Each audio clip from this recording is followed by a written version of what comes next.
Hey guys, Desolator Magic here, and great news about Arena. There are two critical level flaws that appear to be happening. One is a result of the recent patch. It seems to have been an actual mistake, and the other one, people are doing to purposely screw with the game. So for the first one, copyright issues are preventing me from throwing up lots of visuals and stuff. But look around YouTube and Reddit, people got all kinds of screenshots and videos and in-game arena recordings and all that of them pulling nothing but mythic wildcards from packs. So they're opening Ravnica Allegiance packs, and every single one contains a mythic wildcard. In fact, people showed like 16 mythic wildcards up on screen. They even logged out and logged in and then tried to redeem some, and it isn't a display glitch where it's actually something else, but it shows as a mythic wildcard. No, they're actual mythic wildcards. Nobody knows why this is happening. All we know is that it's not happening to everyone. I have a theory personally that as soon as you pull one mythic wildcard, something screws up in the code and gets stuck. Some little branching, path thing just keeps landing on mythic wildcard by accident. And then from then on, once you've pulled one mythic wildcard, you pull nothing but them after that. So all evidence I've seen online does line up with that, where somebody said, yeah, I was opening stuff regularly, and then all of a sudden this happened. In fact, my last two packs were both mythic wildcards. I think it happened to me too. That seems like some long odds. But wait, it gets even weirder from here. Wouldn't this kind of imply that what you opened in the pack previously influences what's in your next pack? Well, that's interesting, considering they're supposed to be random. And the definition of a randomized result is it cannot rely on past results. Oh, this may be news to a lot of you if you didn't read the promotional drop rates page notes. I know a lot of you do that for fun in your spare time, but for those of you who didn't, your odds of getting a wild card do increase based on the number of packs that you've opened without a wild card in it. And I think somebody put in the math wrong. Because remember, every time you miss a mythic wild card, it's supposed to increase your odds of pulling a mythic wild card. So they must have somehow accidentally let it reset to 100% chance instead of really, really low chance after you pull the first one. That's my theory. Either that, or once you've gone so many packs without opening one, it accidentally sets it to 100%, and then oops, it never resets it. So some little basic math flaw, and they probably should have tested it better. So one of two things is going to happen. One, everybody gets to keep their dozen or so mythic wildcards, or however many they have. Or two, there's going to be a server reset. The people who did, build decks with it and spent extra money because of it, they're all going to be pissed off, so they're going to have to give them maybe 120% of the gems they purchased back, or if you open 12 boosters, they'll give you 14 or something. Something to make up for it. So you'll either get a really big benefit or a kind of big benefit. I can't actively tell people to purposely exploit a glitch, but if you had some gems or coins rolling around, all things being equal, this might not be a terrible time to open some packs. They haven't issued a statement telling people to not open packs. They haven't disabled the store. If they wanted to stop this, they would have stopped it. Okay, at this point, it's their own damn fault. They're the ones on the hook now because this is very public information. But okay, after this miniature kind of disaster, I've got good news. There's an even worse problem with Arena. Wait, that's not good news at all. Well, the following clip was recorded by Jay the Filthy Casual, another fellow MTG YouTuber. I'm gonna chop it apart just to get the gist of it to see, what's going on. It's pretty self-explanatory, but if you did want to see the full video for some reason, link in the description. I have field advantage. I couldn't attack. Doesn't matter what I clicked on, it wouldn't let me attack. When he got a poison-tipped archer out on the field, which you see in his graveyard, I was able to attack. He was able to control... He's able to control my field. This is ridiculous. No, see? I can't attack. It's not letting me attack. And it's only when I kill something that he has advantage on the field for, with the poison tip archer. If I didn't kill the archer, he would have allowed me to attack. And now, it's going to run the fucking timer out.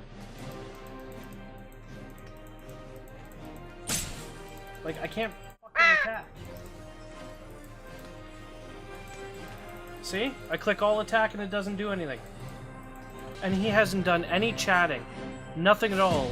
Nice, let's go, good game. When people get upset that they're taking too long of a turn.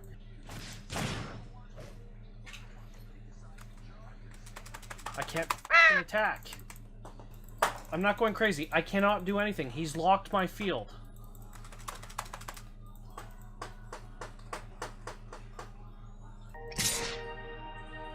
Oh, you're letting me attack now?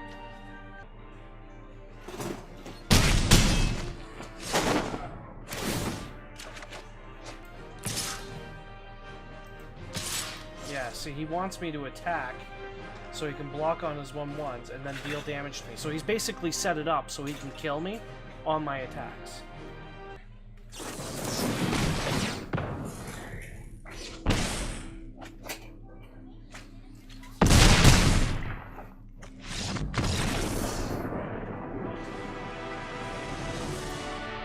Why? You literally cheated to get the game and then you bow out? So everybody's saying that, oh, it might just be a glitch. Oh, maybe it's an arena glitch. Really, one that nobody's experienced before and isn't widespread. I mean, yeah, maybe the button's function isn't called correctly because some variable got set to a different state and, you know. But the way I understand the timeline of events was, bare minimum, he was able to attack, and then he wasn't. And then as soon as the guy got out his first poison tip archer, then he was able to attack because his attackers would have been killed. And then when he got out too much as like a flood, then he couldn't attack again. And then later in the game, he could attack again when the death triggers would have done tons of damage to him. So if it was a glitch, the glitch turned itself on and off exactly at the time that it would be convenient for his opponent. That's what I find hard to believe. That's why I think this is on purpose. So, assuming it was, I was going to do this big long spiel about packet interception and changing data and like queuing it and editing packets and like changing states and how technically the server should handle what turn it is, and like nothing your opponent does or says, none of their decisions should influence whether or not you can attack. Although there are permanents in play that would determine that. Is that determined locally or versus the server? I mean, it would have been a 30-minute like intro to programming video, basically. But one, that would bore people. Two, I don't want to tell people how to do this. And three, let me just give you the conclusion I came to.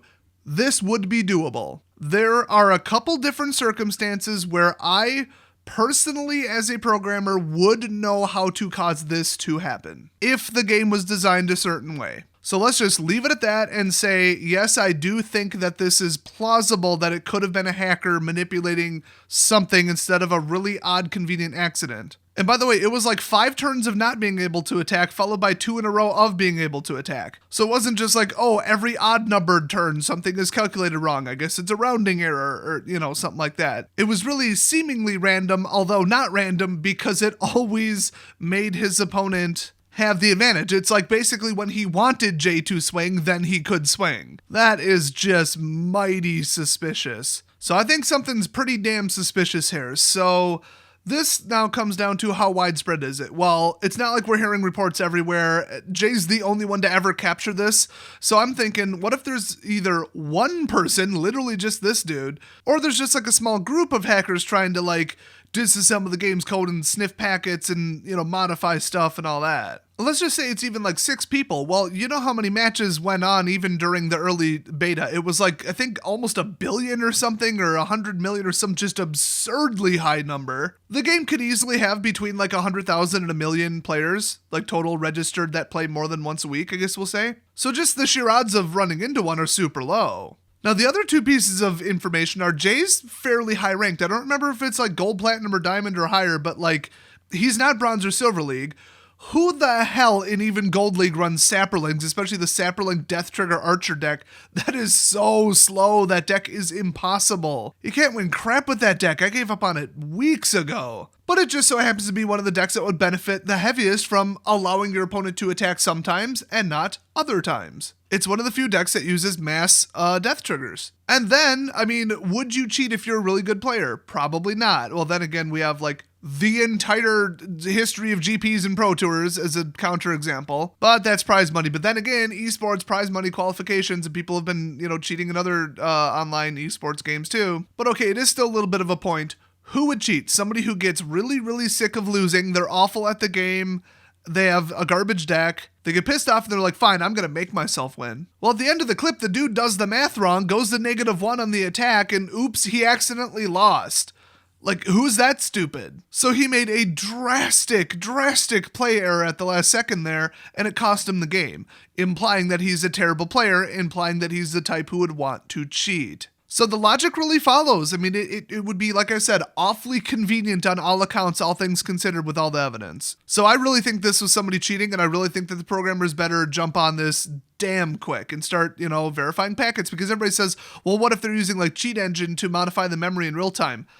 I didn't design the game, but if I did, 100% of anything important would be handled on the server, a very, very fast server with a lot of, CPU cores, and the Arena client would be a glorified display program. It would just record your decisions and then show you what the server has decided is happening. That is the most secure way to set it up. So you can't just tweak something locally and the server will just take your word for it. Everybody knows in multiplayer games, do not trust data coming from the client. That is a golden rule, and the people who designed Arena have a pretty good history of knowing what they're doing. They came from some pretty reputable companies. I mean, why don't they have a job there anymore? And I don't know how talented they are. And it is a lot cheaper to have 10 servers instead of 100 servers and offload all the calculation decisions and math and logic to everybody's individual computer. But either way, it's actually fairly easy to fix. And luckily they have this wonderful thing called the game log, which